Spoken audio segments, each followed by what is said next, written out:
حضرت مالک بن دینار رحمت اللہ تعالی علیہ فرماتے ہیں میں حج کرنے گیا تو اس سال نا حج میں بڑا رش ہوا، لاکھوں لوگ آئے، تو میں نے عرض کی مولا سب کا قبول ہوا ہے کہ کوئی رہ بھی گیا ہے؟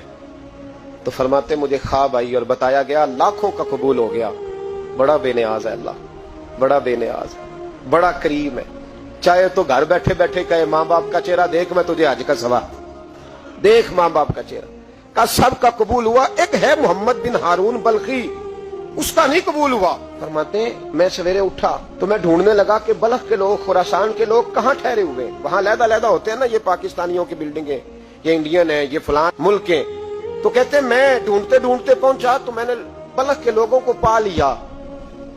میں نے پوچھا تم میں محمد بن ہارون بلخی کون ہے؟ تو لوگ کہنے لگے وہ تو بڑا نیک آدمی ہے، بڑا پرہیزگار ہے۔ کہتے ہیں میں نے کہا مجھے خواب آئی ہے، حج قبول نہیں ہوا، یہ تعریفیں کر رہے ہیں۔ میں نے کہا کس طرح کا نیک؟ تو لوگ کہنے لگے جی 24واں تو وہ حج کرنے آیا ہے، ساری رات نفل پڑھتا ہے، سارا دن روزہ رکھتا ہے، بہت مالدار تھا پر ہر چیز اللہ کی راہ میں خیرات کر دی۔ فرماتے ہیں میں نے کہا وہ کہاں ہے؟ کہنے لگے پہاڑ کے پیچھے خیمہ اس نے لگایا ہے، وہاں اللہ اللہ کر رہا ہے۔ حضرت مالک بن دینار علیہ رحمہ فرماتے ہیں میں وہاں پہنچا، مصلی پہ بیٹھا تھا، سلام پھیری، میں نے السلام علیکم کے بعد کہا آپ محمد بن ہارون بلخی ہیں؟ کہنے لگا ہاں۔ آپ مالک بن دینار ہیں؟ میں نے کہا کہ اس نے تو میرا نام بھی جان لیا بغیر بتائے۔ فرماتے ہیں میں نے کہا کہ ہاں میں مالک بن دینار ہوں۔ کہنے لگے کیسے آئے ہو؟ میں نے کہا بس ملنے آیا تھا۔ کہنے لگے نہیں جس کام آئے ہو وہ بتاؤ۔ میں نے کہا میں ملنے آیا ہوں، تو کہتے ہیں وہ رو پڑے، کہنے لگے نہیں آپ کو خواب آئی ہوگی کہ میرا حج قبول نہیں ہوا۔ کہتے ہیں میرے رونگٹے کھڑے ہو گئے کہ اسے اتنا بھی پتا ہے کہ میرا حج قبول نہیں ہوا۔ میں نے اس کو کہا کہ تجھے کیسے پتا کہ مجھے خواب آئی ہے؟ کہنے لگا مالک بن دینار مجھے 24 سال ہو گئے، میں اس بے نیاز کے گھر کا طواف کرتا ہوں، میں حجر اسود کے بوسے لیتا ہوں، میں مقام ابراہیم پہ نفل پڑھتا ہوں، میں صفا مروہ کی سعی کرتا ہوں، پر 24 سال بیت گئے۔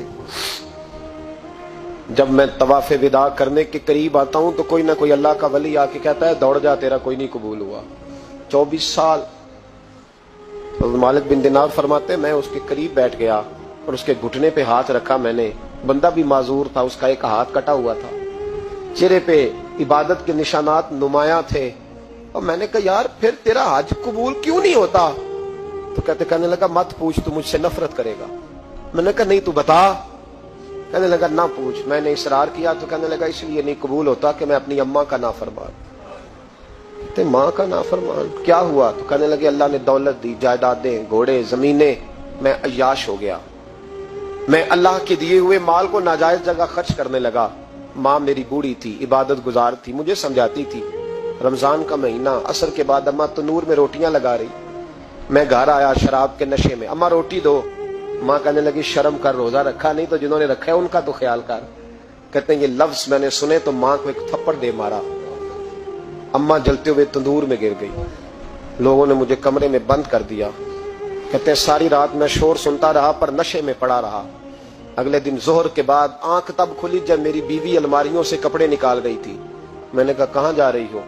کہنے لگی میکے جا رہی ہوں، میں ماں کے قاتل کے ساتھ وقت نہیں گزار سکتی۔ میں نے کہا ماں قتل ہو گئی؟ کہا ہاں، رات 9 مہینے تجھے پیٹ میں رکھنے والی اور چھاتی کا دودھ تیرے گلے میں اتار کے پالنے والی تیرے ہاتھوں قتل ہو گئی۔ کہا کدھر ہے میری ماں کی میت؟ کہا دفن کر دیا۔ بتایا کیوں نہیں؟ کہتے مرتے وقت کہہ گئی تھی اسے میرا منہ نہ دکھانا، میرے جنازے کے قریب نہ آئے۔ کہنے لگا میں اسی وقت اٹھا جس ہاتھ سے ماں کو مارا تھا، کلاڑا لے کے ہاتھ کاٹ دیا، جائیدادیں، گھوڑے، مکانات خیرات کر دیے۔ ساری رات نفل پڑھتا ہوں، سارے دن کے روزے رکھتا ہوں، ہر سال حج کرتا ہوں، عرش کا مالک معاف نہیں کرتا۔ حضرت مالک بن دینار کہتے ہیں میں نے بھی ایک تھپڑ مارا، میں نے کہا تو اسی قابل ہے تجھے معاف نہ کیا جائے، کبھی تجھے معافی نہیں ملے گی۔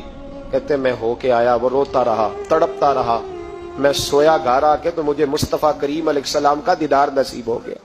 نبی پاک صلی اللہ تعالی علیہ وسلم نے فرمایا مالک تو اسے کیوں مایوس کر آیا ہے اللہ کی رحمت سے، کیوں کیا ہے اسے؟ میں نے کہا حضور اتنا بڑا قاتل ماں کا کیسے معافی ملے گی؟ تو محبوب فرمانے لگے اس کی ماں کی وجہ سے ہی اسے معافی ملے گی، ماں کی وجہ سے۔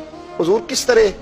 فرمایا ماں قیامت کے دن اس کے خلاف مقدمہ دائر کرے گی، کہے گی اللہ اسے پوچھ میرا جرم کیا تھا, مجھے کیوں جلا کے مارا.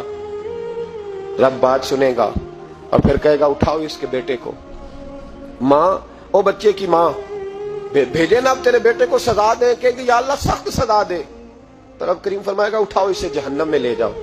مصطفیٰ کریم فرمانے لگے جب زنجیریں ڈال کے فرشتے دوزخ کی طرف لے جا رہے ہوں گے نا, تو پلٹ کے ماں کی طرف دیکھے گا, تھوڑا پھر آگے بڑھیں گے تو پھر دیکھے گا, پھر دوزخ کے قریب جائیں پھر دیکھے گا اور کہے گا اماں جی مجھے جلائیں گے, مجھے تکلیف ہوگی, زندگی میں جب درد ہوتا تھا تیرا نام میری زبان پہ آتا تھا, اماں مارنے لگے ہیں مجھے, جلائیں گے. میرے مصطفیٰ کریم فرمانے لگے وہ ماں اسے جلا کے مار دیا, وہ میدان محشر بول پڑے گی, کہے گی اللہ اے اللہ اے اللہ. رب کریم فرمائے گا کہ عرض کرے گی مولا میں نے معاف کیا تو بھی اسے معاف کر دے. اللہ فرمائے گا اس نے تو جلا کے مارا, تو کیوں نہیں جلنے دیتی. حالانکہ اللہ سب جانتا ہے. کہے گی مولا میں تو ماں ہوں نا, کیسے موقع دوں. تو میرے محبوب فرمانے لگے مالک اللہ اسے اس کی ماں کی وجہ